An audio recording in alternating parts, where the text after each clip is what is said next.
Good afternoon. Welcome to the Monday, January 22nd Public Works and Finance Committee meeting. And we'll get started for our first item, which is approval of the minutes from January 8th. I was here but not attending, and they look good to me. Yep. They look good to me, too. And I wrote Lori, and I figured they look good, right, Lori? Okay, so then we're good for them to go. All right, our second item, Mountain View Road, 6th to Joseph Street Design Agreement. Super exciting. Exciting. Oh, yeah. I learned all kinds of new verbiage, too.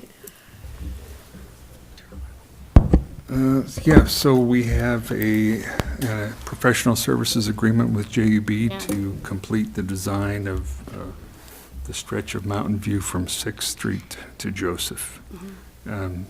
Conceptually, at least, it will include a roundabout at 6th and Mountain View and run to Joseph with sidewalk, curb, and gutter, basically making it an urban section, 36 feet wide, and illumination, new striping, and crosswalks, etc. So it'd be a great safety improvement. This project has been in the works for quite a while. We finally are to the point where we have this agreement ready to go and it's fully funded, so that's what's before you. Okay, I want to ask a question. Sure. So mine had to do, it was all the definitions, and that's why I was kind of kidding about the new verbiage. So it's on the definitions page, on the packets 11 of 56. And the reason I wanted to ask you about it, it's the critical path scheduling Yes, one. And just, could you give me more breakdown of how that looks in terms of us understanding what's happening as the project is moving? sure, it's just a graphical representation of the tasks that need to be done. I assume you're referring to the construction. Mm-hmm. Yes. Graphical representation of the tasks that need to be done, the time they're expected to take, so that you can avoid having delays where this grading, this excavation is going to take 3 months, so you can't start the curb and gutter until that's done. If you lay all these things out sequentially, some can overlap and some can't. Okay. So that's all that is the industry standard representation of that work being done at what time. So when we do that, do we ever put up sign? You know how some people will ask, and they'll call your department with, what's going on? Do we ever do those big signs that show that, not that the completion date, but the phases of things as an educational piece, because this is such a large project? And it made me, the reason I'm asking you this question, Kevin, is because when we're doing the one on the third corridor, Mhm. it's the same type of thing of, in terms of letting the public understand a bit of a timeline of how long the request has been for the funding, and then all the steps that it'll take to get it done, the pieces. And the reason I'm also bringing this up because of the work that was done on 6th Street, and I felt like there was a lot of public kind of pushback on not appreciating that project, which I think was so cool, because there wasn't enough information, close by that they could. We always expect that people could come to websites and stuff, or call you all, but if there's a way to put it out there? Normally we don't post that on the site, but, on the physical side of the project, but we always we frequently updating our website with progress reports for where we are, what's going to happen. So, The new website makes it a lot easier to find that, too, I noticed. We also do, we've been doing the construction updates on the website for some time, but we've also morphed those into social media updates as well. We have done some project signage, but it's been this project brought to you by type signage. The difficulty has always been if somebody's driving by, it's difficult to read that. Yeah, it would have to be, it it'd have wouldn't to be be for something somebody a little- to read it as Yeah. they drive by. It would have to be, I'm so interested, I'm going to park and take a look. But again, the information's available in another way so that people could talk about it. And again, for me, it's just them seeing how long this process has been happening and how much is happening within construction. You know, it's not as simple, and it's nor as tidy as people would like it to be Absolutely. sometimes. And I just thought it would help the city, it would show that the city is aware of all the things that are the factors, the variables that go into it. We also have the opportunity with our new utility billing newsletter insert that we could maybe between a few different channels do some of that. But could keep it in mind as Sure. we look at construction season. We've already kicked around the idea of having construction updates of some sort in that newsletter, but this one could be here's the history, here's where we're at this summer or several summers from now, and Yeah, we could haven't had definitely that look at option that. before. Now we do, so. yeah, we could Yeah, look but at a few but different that really got opportunities. me with this critical path scheduling. That's why it made me think, just that term, being out there, I thought it's a really good one, because it helps people understand the tasks and the timeline and the costs, and that it's all been folded together. So- Sixth Street was quite an anomaly. I mean, there was so I much know, there was so going on in much. that little, 300-foot section, 200-foot section. Yeah. It was ridiculously complex. And The people saw underground it. map that Les showed was Yeah. It's quite beautiful. I amazing. told him I want to 3D, print it out. Yeah. This pipe fits here only. Yeah. Yeah, yeah. So we can look at augmenting what we put out. And again, to me, it's about part of a bigger picture, you know, especially with the timeline of this grant and with the Tiger grant that we're waiting to hear on, and it just helps.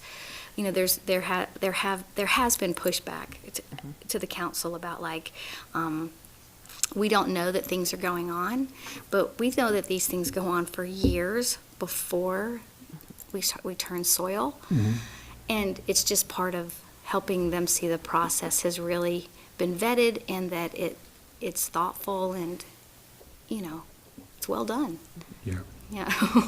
And pointing this out is, part of this too is that it's looking at actual construction at 2023 or 2024. Yeah. It's still way out there. Yeah. Way out. Way out. But it's funded. Mm-hmm. It's key. Yeah. So our goal is to get this work completed. Within the agreement, I believe it says they have committed to completing it by July of 2019, even though the construction funds are out in 23, 24? If we have it completed, submitted, we have the right-of-way purchased, and the environmental clearance, there's always a chance that another project will not make their schedule, and they'll be looking for someone to fill a $2 million hole. So, Well, we're happy to do that. yeah, whenever we can. Yeah. No, this was really terrific to read, and I'm so happy for the department and the city to get this underway. Yeah. Yeah, so I don't have any other questions So, unless, yeah, I'd say approve the design agreement. with is there anything JV. you wanted to present to council? I didn't want to put this on consent agenda just because of its, No, they've seen, at least the previous councils have seen I the know. concept report and approved it, and that was signed off on by the mayor, but it has been a few years, so it's a fairly standard Well, process. and for- plus, people always say like, well, how much does a roundabout cost? So how much does a roundabout cost? Might be something to wait for until after we get the design accomplished to Yeah. present this, because this is Yeah. to initiate the design portion of Yeah. the whole process. So we might want to put off until we have something to put up there that is actually the design. There won't be anything new to see for several months, so. Yeah. So then, thoughts So on? I'd just put it on, I'd say put it on consent. Okay. and- Like Councilmember Art said, having those visuals and whatnot will help us, as I'm thinking about different ways we can explain these processes and these stories. That might be a good time to say, okay, we're up to design now. This is everything we've done in the past, and this is what you can see looking forward. I think that might be a good pivot point to really launch that.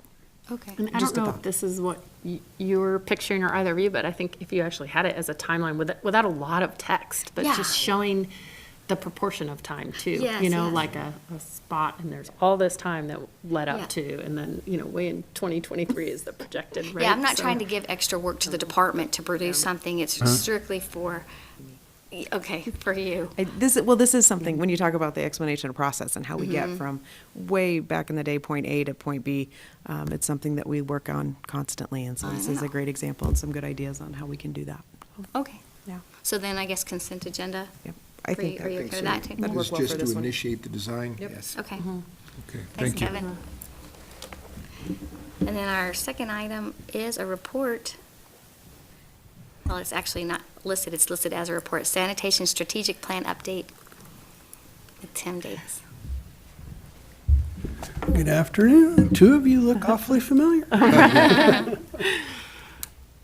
You were just saving the exciting stuff for this one, right? Yeah.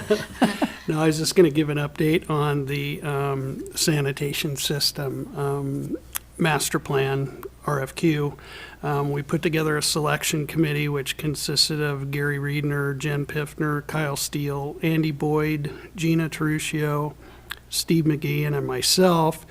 And we interviewed Great West Engineering for their response to the RFQ. And this occurred last Wednesday on the 17th. The selection committee was impressed with the team that Great West had put together to perform the master plan project. Right now, we're in the process of narrowing down the scope of services and negotiating costs for the project, with hopes of having a contract in front of council on February 5th. Part of this process will also include assembling a stakeholder committee that will be involved throughout the process. So we're kind of just going through the steps.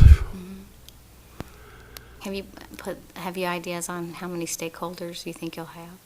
I think we identified 3 from the SEC committee, as well as Gina wants to sit in there as a council liaison, and I believe Gary wanted 5 or 6 others from the general public, different customer classes.